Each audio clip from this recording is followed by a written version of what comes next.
So it's interesting. All I have to do is say the word shift, right? And we have an emotional reaction to that word. I don't want to hear about the shift anymore. And I'm like, oh my gosh. Okay. So just because we're reading from Shift, today's conversation is not about, can you guys like say hi to one another later? Oh my God. All right. Commercial interruption, why Clarissa and Diane hug one another and love one another. Are you guys done? No, we're not done, but we'll stop. Okay, thank you. All right. Even though we're reading from the book Shift, the conversation is not on the shift. All right. So everybody chill. If you're tired of hearing about the shift, it's okay. Page 102, bottom of the page. When you ask someone to meet, you're starting a dialogue you can anticipate and practice. Let's meet. Based on the information that I've shared with you today, would it be worth 30 minutes of your time to get together and talk about the future of the real estate market? Write it down. It's a script. Based on the information that I shared with you today, would it be a good idea for us to get together and talk about the future of the real estate market, right? Based on your goals, I think it would be a great idea if we got together and talked about what I can do to get your home sold for the most amount of money in the least amount of time. When would be a good time for us to meet? Would today at 4 work, or would tomorrow at 5 be better for you? Write it down. It's a script. Now, listen to what Gary has to say about responding. Here are some of the possible responses you will hear if you ask enough people to meet with you. No thanks. I want you to write these down, okay? We're having fun. I'm having fun anyways. And I'm also serious. Please write them down. No thanks. Not now. Not yet. We'll need to think about it. We have an agent. We know an agent. Well, first of all, if you live in South Florida and you don't know an agent, then you don't know anybody. We're not sure what we want to do. We're just looking. We're just investigating our options right now. We're not in a hurry. We don't need to do anything. We'll get back to you on that. All right, you've made a list. Cool. Now, here's your next job. And Gary actually says, your job is to go through each of these, each of the responses that I shared with you, and write down their response, and then write down your response options. In other words, we know an agent. Okay, options. You know, Mr. and Mrs. Seller, I appreciate that. And you don't owe them anything. You certainly don't owe me anything, but you do owe yourself the opportunity to hire the right agent for the job. Wouldn't you agree? Okay, we're not in a hurry. All right, here's one possible response. If you knew that the market was shifting and you knew that there would be more homes on the market 30 days from now, 60 days from now, 90 days from now, would you possibly be in a hurry then? Another response, if selling your home in the next 30 days meant getting more money for your home, then would you be in a hurry then? Or would time matter then? My biggest concern for you is not that your home doesn't sell, but that we're here having the same conversation 6 months from now, and your home is even worth less then. All right, so you're going to write down each one of the responses that you're hearing when you ask, let's meet. Can we meet? If I could show you how I could sell your home for more money in less time, would it be worth 30 minutes of your time to get together? If I had an offer on your home, would you want me to bring you the offer? You've written down the responses you're hearing from them, and then your job is to write down as many responses to their responses as you can get. You guys with me so far? All right. Then grab another agent and the two of you role play using your answers.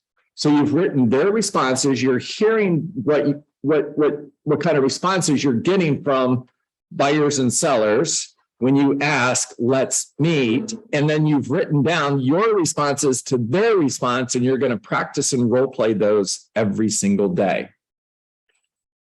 If you do this an hour a day for 1 week, I promise you that you'll begin to feel comfortable with asking people to meet.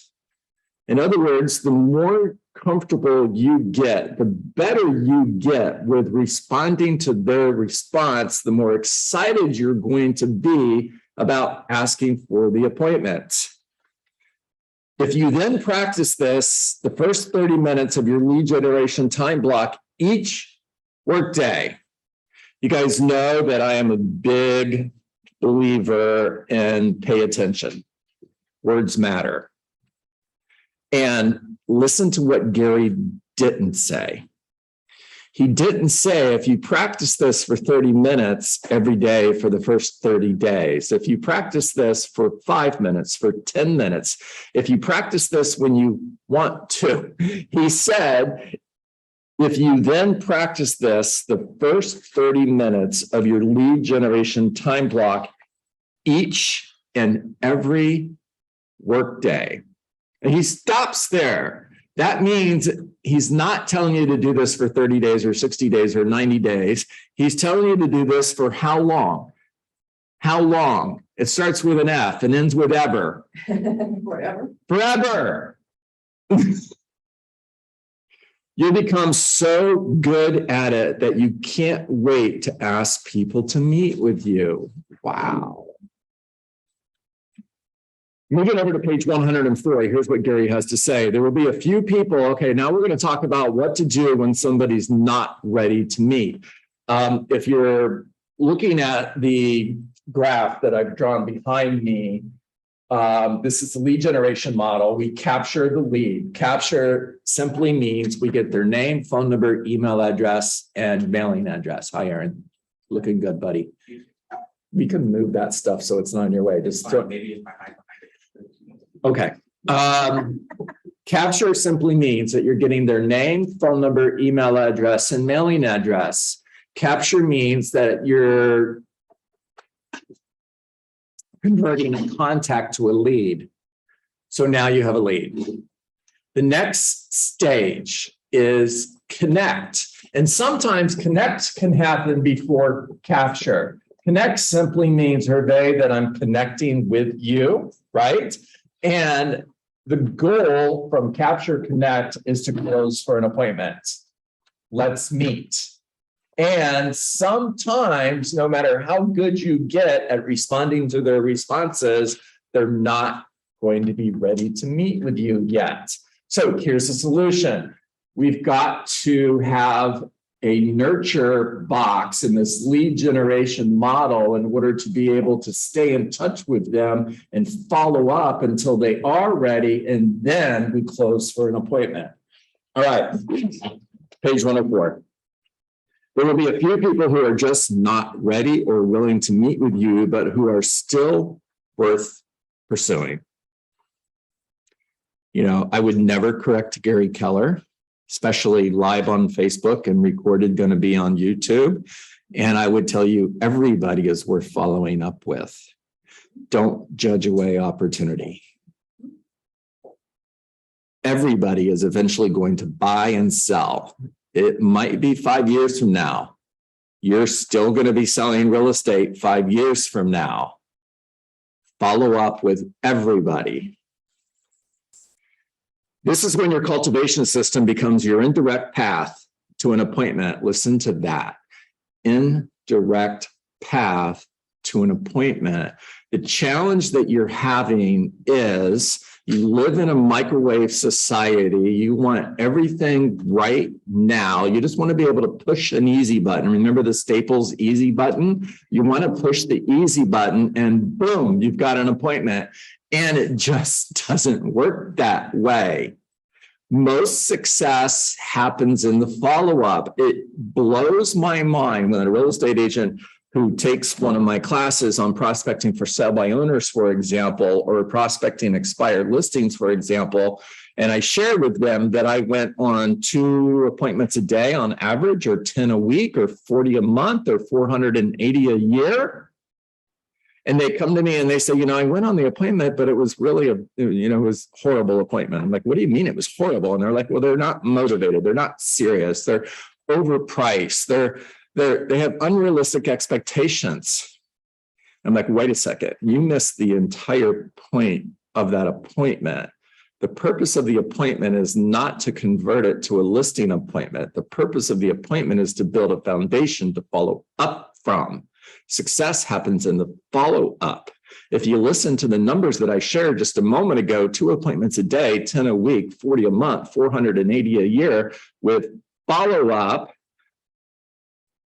for me, led to a 20% conversion ratio, which means I'm taking 96 listings a year, Aaron, from prospecting for sale by owners and expires. I think I would take that any single day.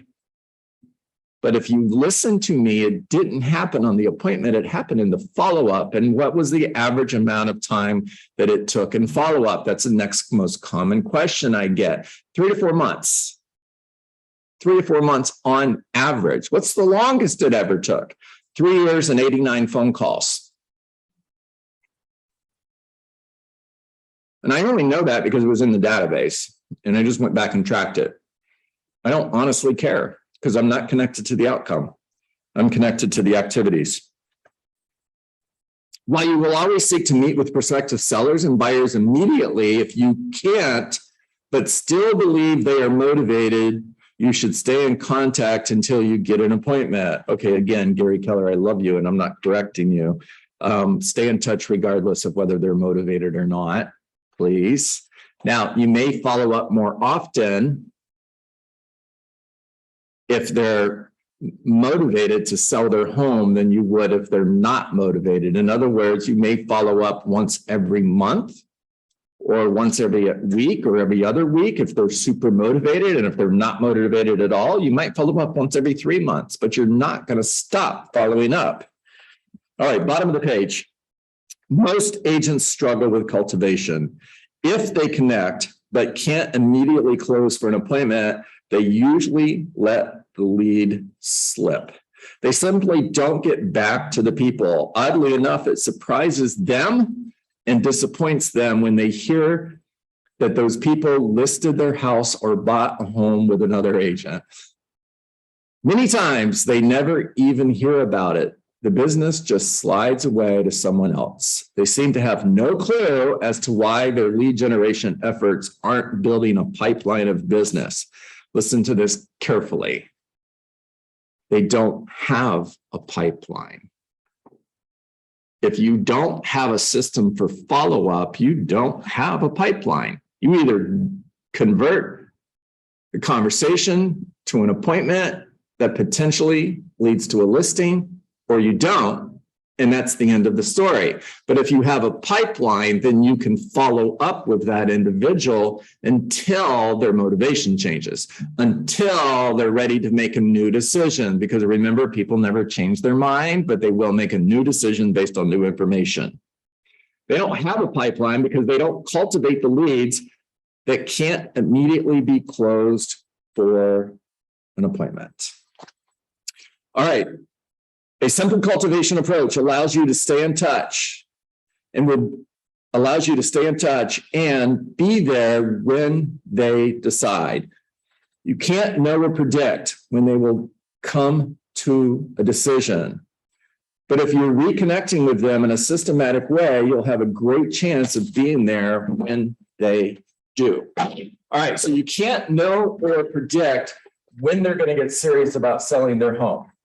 And if you follow up with them systematically, you have a greater chance of being there when they do. All right, so you've seen this before. Everything to the left of this line is lead generation. And for me, that means 20 contacts a day. I'm calling for sell by owners. Right now, especially, I'm calling expired listings. if you saw the posts that I put on your Coral Springs Facebook page this weekend, you saw how many listings are coming off the market or came off the market in August in different price ranges. The numbers were big. Oh my gosh. Guys, if you didn't read the post, please do, because there's a lot of really good information in there. There's a great advice in there. If I'm a real estate agent today, I am laser focused on building my business through expired listings. Laser focused. So 20 conversations a day. Sell by owners, expireds, circle prospecting, working your database, working for repeat and referral business, door knocking, and so on and so on and so on. And you have a conversation, and that conversation turns into a lead.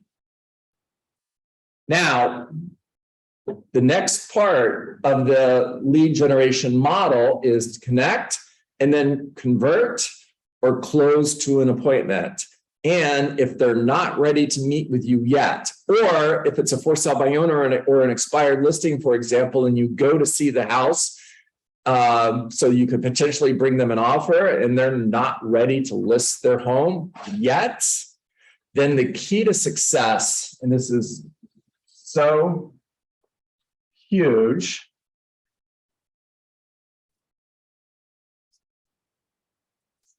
is follow up. You know, I'm not the world's greatest speller, and I'm definitely not the world's greatest speller when I'm talking and writing at the same time. So if there's a spelling mistake, get over it. All right, systematic follow-up. I am going to call once a week for the first 4 weeks. Important. And oh my gosh, I have agents say to me, John, I don't follow up because I don't know what to say. All right, here you go. Super simple. Hey, Aaron, John Dietz, Keller Williams Realty, following up as promised. Just checking in. How are things going? Is there anything I can do for you right now? There you go. There's your follow-up call. Now, depending on what they say, there's a lot of different questions that you can ask. For sell by owner, for example, how many showings have you had? Have you had any offers? What kind of feedback are you getting? What are you doing to market your property? When you start to feel that you're speaking with someone who's getting a little bit frustrated, ask, what does a really good buyer look like to you? Can I share with you what a really good buyer looks like to me? A really good buyer is somebody who sold their home yesterday and they need to buy a home in the next 30 days. Or a really good buyer is somebody who's in town for the weekend to buy a home. Would you agree with that, Diane? Yeah, me too. Now, Diane, just curious, if you're that buyer, are you driving around looking at for sale by owners like your home? The one coming in for the weekend? Or are you working with a realtor? This time. Yeah, I agree.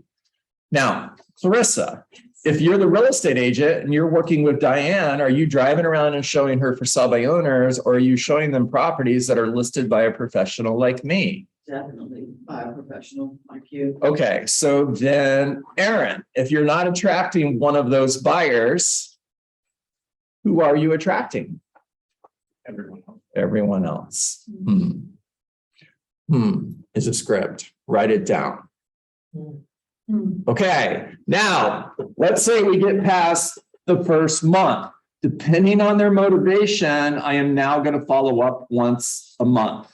Now, if I'm talking to somebody who is not motivated, they're not going to sell their home for at least 12 months, maybe 2 years, maybe 3 years, then I'm eventually going to call them once every 3 months. And that's just part of your 36 touch smart plan that's in command.